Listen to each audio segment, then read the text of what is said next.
As all of you know, Honorable President arrived in Botswana on the evening of 11th November on her first ever state visit by a head of state from India to Botswana.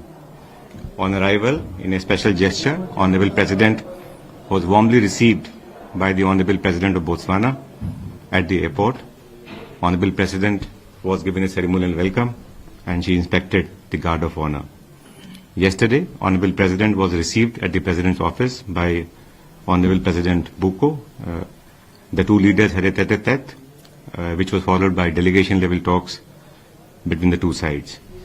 From the Botswana side, several cabinet ministers and senior officials were present at the talks. From the Indian delegation side, Minister of State for Railways and Jal Shakti, Shri V. Somanna, and two Member of Parliament, Mr. Vasawa and Srimati D.K. Arunaji, and senior officials participated at the talks. During the wide-ranging discussions, both the leaders reviewed the existing ongoing bilateral cooperation across sectors between our two countries.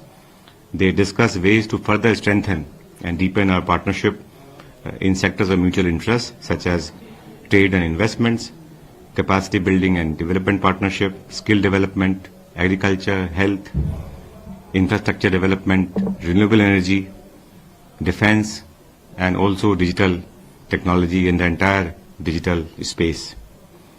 Both the leaders also exchanged views on regional and global matters of mutual importance. The Botswana leadership mentioned to Honorable President about their economic transformation program, as also their Vision 2036, which essentially outlined their efforts to diversify economy and to become a high-income country by 2036.